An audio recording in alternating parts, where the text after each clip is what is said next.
Hello once again, my friends on YouTube.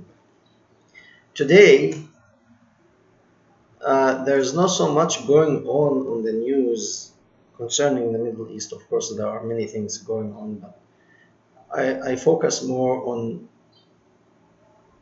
what's happening in the Middle East, and it's nothing yet. Anyway, I'll take this chance and I'd like to speak about something today, or the title of that video is Silencing the Opposition in Islam. Islam, since the beginning, since its formation, since its birth, anyone who criticize or doubt or try to bring doubt to what Muhammad says, quickly Muhammad had to get rid of him. Why is that? Because he was afraid. It is scary when you are not standing on solid ground. If you buy the Quran and the Old Testament and the New Testament and read them side by side, Quran, 90% of it, 90% is Old Testament and New Testament mixed together, one piece here, one piece there, and the rest is, I don't know exactly, it might be exaggeration, 90%, let's say about 80%, because some of it also is from the educated Arabs, the poets. Poets in Arabia was a big thing at the time of the coming of Islam. Poetry. The educated people used to really write very beautiful poems. And some of that poem Muhammad took from the author and he put in Quran, word for word. So the source of Quran is Old Testament, New Testament, the Zerdusht religion, some of the poem from the people of that era or before, and some of the legends, that Greek legends and all kind of stuff like that. Anyway, reality is Muhammad had nothing of his own, nothing, absolutely. So if you read Quran carefully, it's all, you will figure it out. It's not a big deal. So some of the people of his time understood that he has nothing and he's just claiming that he's a prophet, and they didn't care really if he can claim not just he's a prophet, they didn't care if he wanted to claim that he is God. They started to worry when he started to conquer them militarily. That's when they became alarmed. In Mecca, if he didn't insult their faith, he stayed in Mecca for 13 years. And all that he managed to accomplish in these 13 years was about 100 people followed him. And they were not really like the best of people. They were not, none of them was really an educated person. Okay? So these people, he cannot do much with them, but they stuck with him. So once he started to insult their faith and their religions, this when they started to tell him leave. They kicked him out. They didn't kill him. They did not kill him. So he went to Medina. He left Mecca, went to Medina. And in Medina, he formed an army. He lived in Medina for, I think, about 9 years. He lived in Medina. He had a strong army. And then he returned to Mecca with his army. And suddenly, all these people that they were opposing him, suddenly, all of them, they recognized how beautiful the Islamic religion is and how wonderful the Quran is and how come we didn't accept you before. No, when he returned with the sword. It's either you accept me as the Prophet of Allah or you are dead. You are dead. So all of them, some got killed, yes, but the rest, they had no choice. They had no choice. He destroyed all, of course, they were many were idol worshippers, but there were Jews. The Jews and the Christian in Arabia did not worship idols. But were there idol worshippers? Yes. And everybody lived in peace. Your relationship with your God is your business. Nobody bothers you. Okay? But he got rid of the Christian. He killed the Jews. All of them. He killed them all.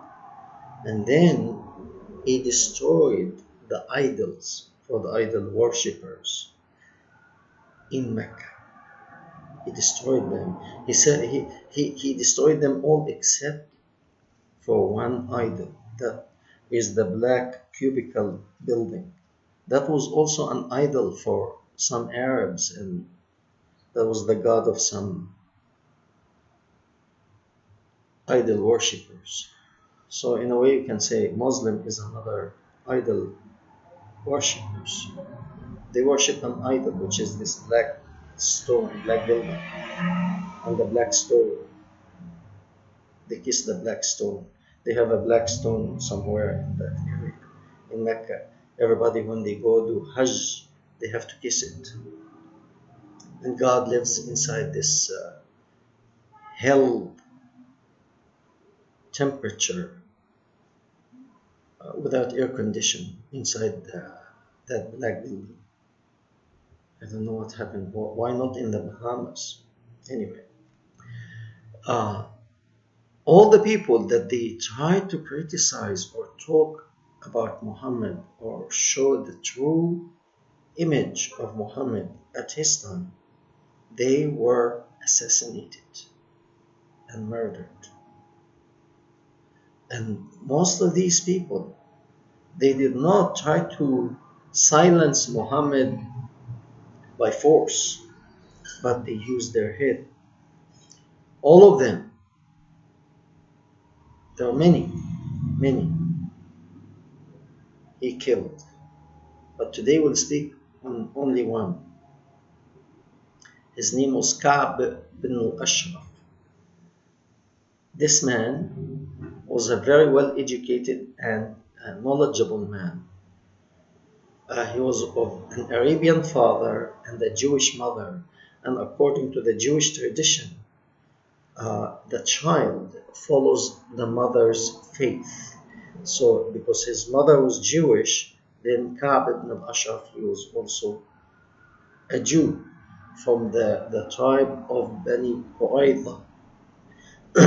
Later on I'm going to put in the description the name, in case if you want to Google his name and read about him. This man was a very wealthy man. He was a merchant, a son of a merchant. His family was merchant family, and they were very, very wealthy, living in a castle, very well fortified and protected castle. He was a very wealthy man,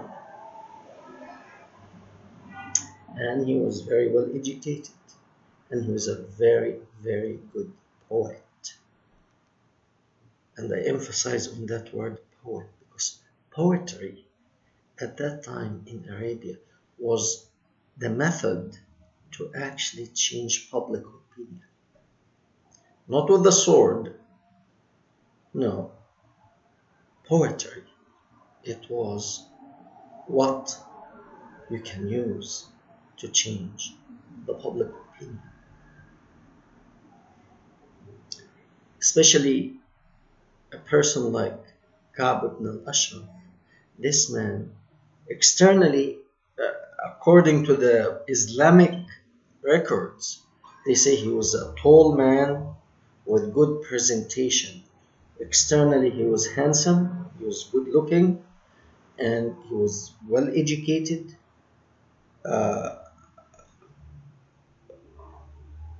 I mean, probably many women would love to marry this man. Let's put it this way. Successful businessman, very wealthy, very well educated, and very handsome.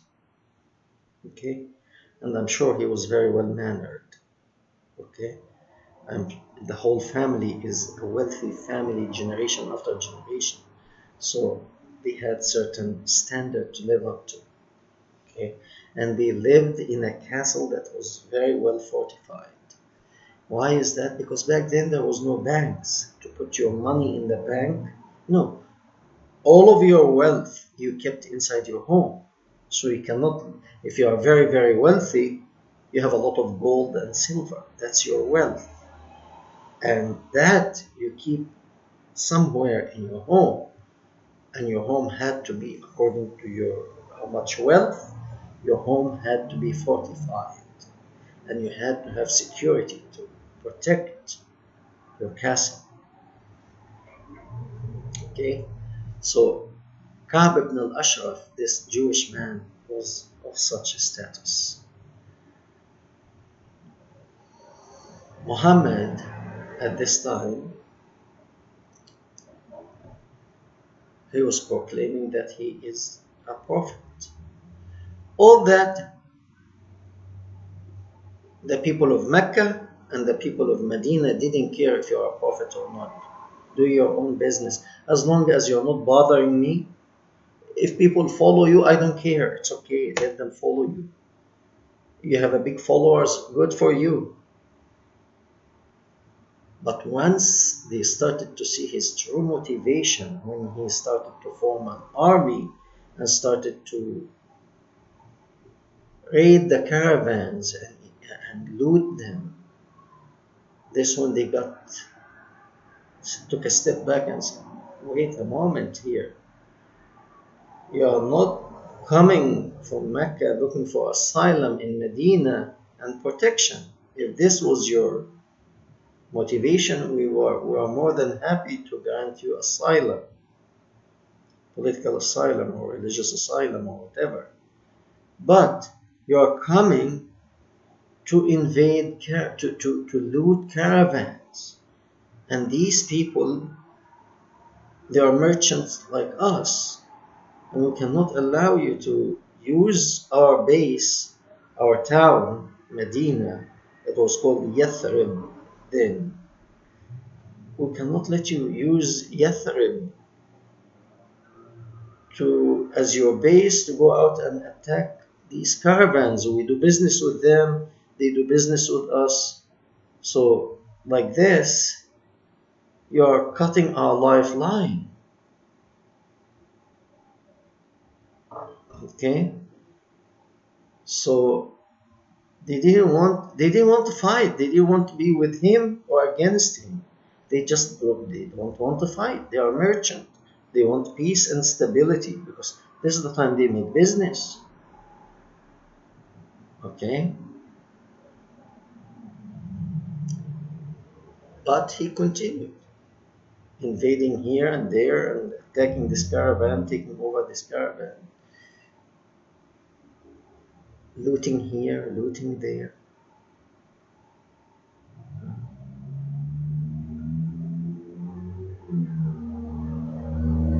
So Ka'b ibn al-Ashraf, he started to use his talent. What was his talent? Poet. He started to write and stir the public opinion against Muhammad. Muhammad could not afford that. Already he escaped from Mecca to Medina. Where would he go after that? It is very risky. So anyone who spoke up against Muhammad were mainly educated poets. Some of them are women actually. He didn't spare them either. One of them was a very old woman. He still murdered her. She's too dangerous. The public opinion. He had to keep control of the public opinion. The media of this time, the CNN of this time, the fake news, if you will. He had to keep control of the media. So Ka'b ibn al-Ashraf was very dangerous for him. So he had to get rid of him. Then in the mosque, when he was praying before or after, I don't know, it doesn't matter really. He stood up and he said, "Who is for Ka'b ibn al-Ashraf?" When you ask this question in Arabic, it's like, who is going to take responsibility to slaughter Ka'b ibn al-Ashraf? Who wants to have the honor of murdering Ka'b ibn al-Ashraf? So, this is strange to me.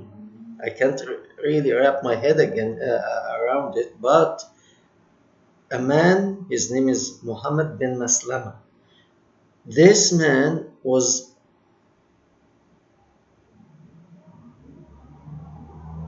Ka'b ibn al-Ashraf was his uncle. This man, his mother was the sister of Ka'b ibn al-Ashraf.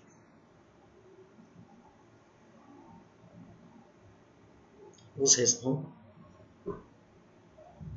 So imagine, he is the one who volunteered to kill his own uncle.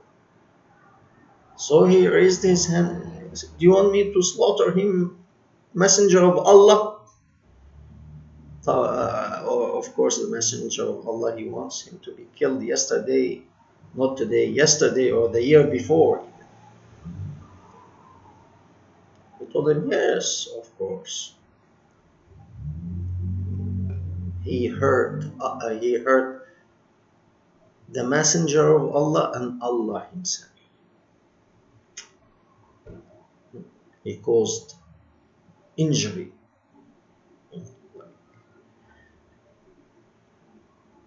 He touched his ego. He caused injury to his ego, the ego of Muhammad and the ego of Allah. That's one. A guy wants to kill his uncle because he followed Muhammad. So you look at this, and this is a twisted man, obviously. His head is twisted. Muhammad twisted his head, or his head was twisted before. That's not a normal person to go and conspire to kill your uncle. Alright? You want to see why many young kids these days now, they follow ISIS and they murder innocent people? It happened at the time of Muhammad. Okay, the guy conspired to kill his own uncle.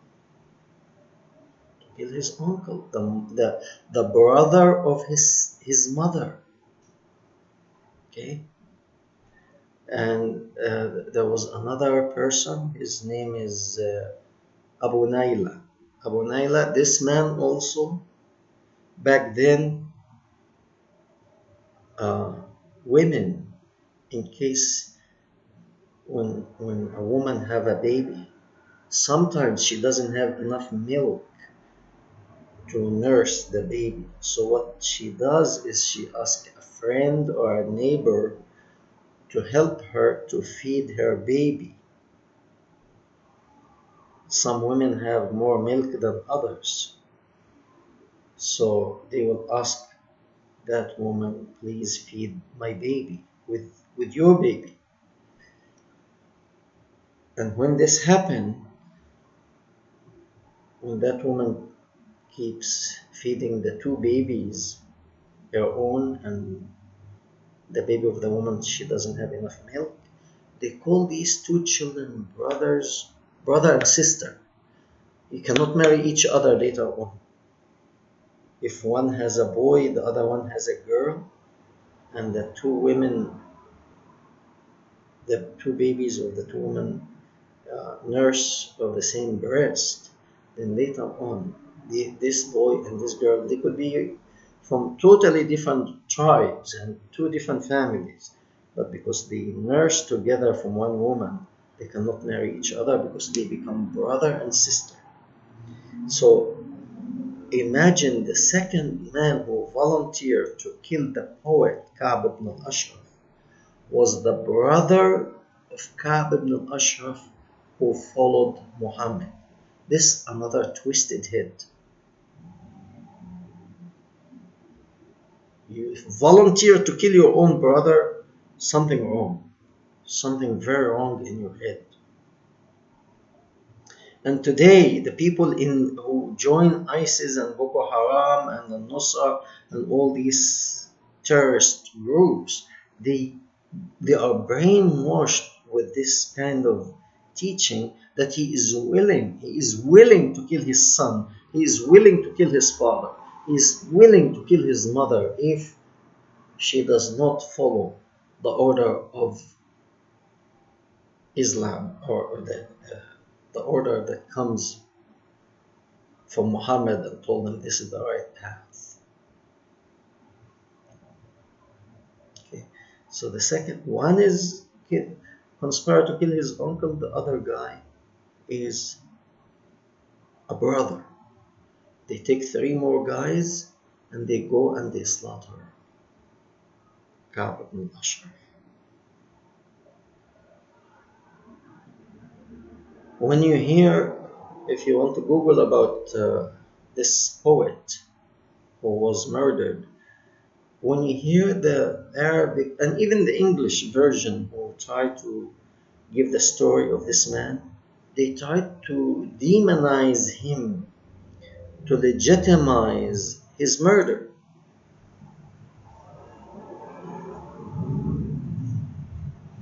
The same thing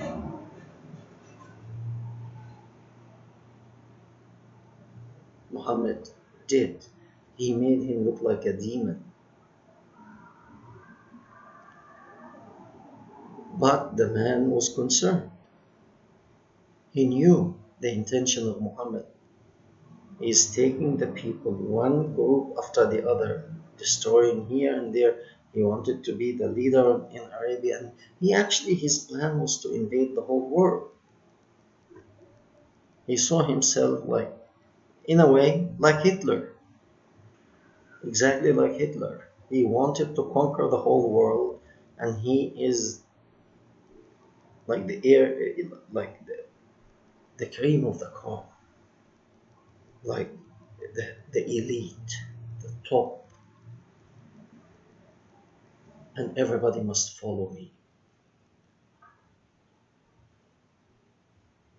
So as this happened, why I'm talking about this at the time of Muhammad, because I received so many messages of hate, of anger, and they want also to stop me. Threats. Okay, I don't care. And I said it. If you stop me as a person, what are you going to do with the others? There are many others now are talking about the filth that has been committed.